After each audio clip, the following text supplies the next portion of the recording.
দেশের মধ্যে ক্ষেপণাস্ত্র ছোড়াছুড়ি লাগাতার, আর কিছুতেই দমছে না ইরান।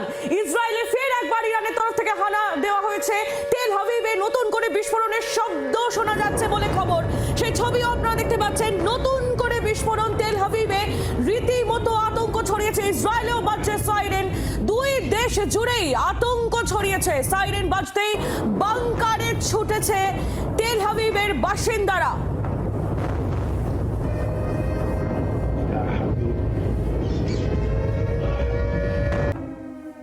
আমরা যুদ্ধের আরো নতুন আপডেট জেনে নেব। সব্যসাচী চক্রবর্তী আমার সহকর্মী এই মুহূর্তে রয়েছেন নিউজ রুম থেকে আমাদের সঙ্গে। সব্যসাচী, ইরান এবং ইসরায়েলের যুদ্ধ থামার বদলে তার উত্তেজনা ক্রমশ বাড়ছে আমরা দেখতে পাচ্ছি। আবারও নতুন করে হামলা হয়েছে, নতুন কি আপডেট রয়েছে তোমার কাছে?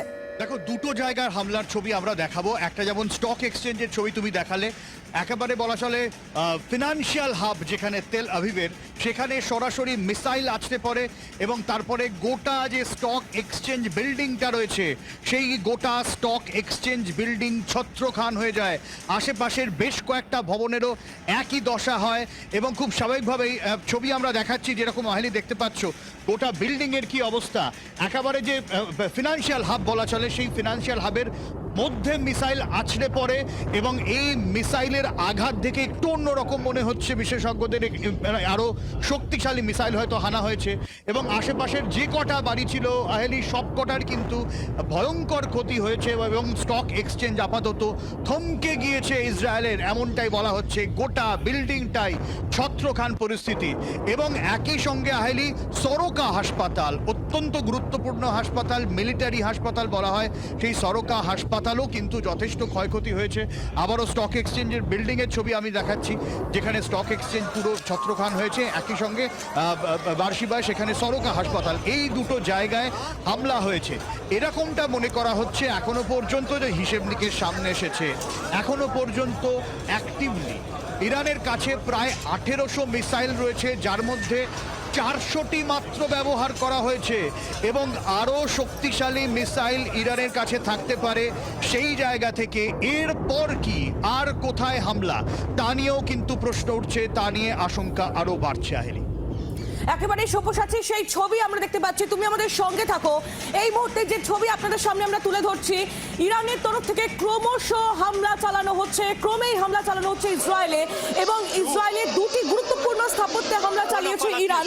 নতুন যে খবর পাওয়া যাচ্ছে স্টক এক্সচেঞ্জের বিল্ডিং, আর পাশাপাশি এই যে ছবি আপনারা দেখছেন এটা হাসপাতালের ছবি, যেমনটা আমার সহকর্মী সব্যসাচীও আপনাদের জানাচ্ছিল, সরোকা হাসপাতাল, সেই হসপিটালে হামলা চালানো হয়েছে ইরানের তরফ থেকে। আরো একবার সব্যসাচীর কাছে চলে যাবো। সব্যসাচী, সরোকা হাসপাতালের ছবি আমরা দেখতে পাচ্ছি, মিলিটারি হাসপাতাল যেমনটা তুমি বলছিলে, অত্যন্ত গুরুত্বপূর্ণ এই স্থাপত্যে হামলা চালালো ইরান, সেই ছবি আমরা দেখতে পাচ্ছি। একদমই আহেলি, এই যে হাসপাতালের ছবি আমরা দেখাচ্ছি, এই ছবি এই হাসপাতালে কিন্তু সেনা হাসপাতাল এবং প্রচুর সাধারণ মানুষ তারা এখানে চিকিৎসা করাতে আসেন। সেই হাসপাতালে মিসাইল হামলা হয়েছে এবং হাসপাতাল প্রায় থমকে গিয়েছে বলা চলে। ফলে খুব স্বাভাবিকভাবেই ইরান ইসরায়েলের কাছে এটা বড়সড় ধাক্কা। প্রথমে স্টক এক্সচেঞ্জ, তারপরে এই হাসপাতাল এবং সেই হাসপাতালে বড়সড় হামলা এবং এই যে হাসপাতাল সরোকা হাসপাতাল মিলিটারি ক্ষেত্রে ব্যবহার করা হয় এবং সেই জায়গায় দাঁড়িয়ে ইসরায়েলের তরফ থেকেও গোটা বিষয় যথেষ্ট ক্ষোভ জানানো হয়েছে যে তারা মূলত ইরানে সামরিক ঘাঁটিকে যখন হামলা চালাচ্ছে, টার্গেট করছে, তখন এইভাবে সিভিলিয়ানদের ওপরে, সাধারণ মানুষের ওপরে ইরান কিভাবে হামলা চালাচ্ছে তা নিয়ে প্রশ্ন তুলেছে তেল আভিভ। একেবারে সব্যসাচী, তুমি আমাদের সঙ্গে থাকো এবং সেই ছবি আমরা দেখতে পাচ্ছি। প্রথম থেকে ইসরায়েলের তরফ থেকে এটা বলা হচ্ছিল যে তারা ইরানের সামরিক ঘাঁটিগুলিকে লক্ষ্য করে হামলা চালাচ্ছে, কিন্তু তারা এই অভিযোগও প্রথম থেকেই তুলছিল। এই যুদ্ধের 7 দিন পেরিয়ে গিয়েছে আপনারা জানেন এবং প্রথম থেকেই ইসরায়েলের তরফ থেকে এই অভিযোগ তোলা হচ্ছে যে ইরানের তরফ থেকে যে কটি হামলা, যে মিসাইল হানাগুলি করা হয়েছে এবং যে কটি মিসাইল তাদের দেশে ক্ষতি করেছে, সেই প্রত্যেকটি এলাকায় সাধারণ মানুষের বসবাসের এলাকা বা অত্যন্ত গুরুত্বপূর্ণ বেশ কিছু বিল্ডিং, সামরিক ঘাঁটির তুলনায় সাধারণ মানুষের বসবাসের এলাকা বা সিভিলিয়ান এলাকাগুলোকেই টার্গেট করা হচ্ছে ইরানের তরফ থেকে এবং জানিয়ে অত্যন্ত ক্ষোভ প্রকাশ ইসরায়েলের। সেই ছবির মুহূর্তে আপনাদের সামনে আমরা তুলে ধরছি। একদিকে স্টক এক্সচেঞ্জ বিল্ডিং এর ছবি আপনারা দেখতে পাচ্ছেন, একেবারে সেই বিল্ডিং এ আঘাত আনা হয়েছে এবং এই বিল্ডিংটি একবারে ধ্বংসস্তূপে পরিণত হয়েছে। তার পাশাপাশি যে বিল্ডিংগুলি ছিল সেগুলিতেও যথেষ্ট ক্ষয়ক্ষতি হয়েছে এবং প্রাণহানির আশঙ্কা অবশ্যই উড়িয়ে দেওয়া যাচ্ছে না।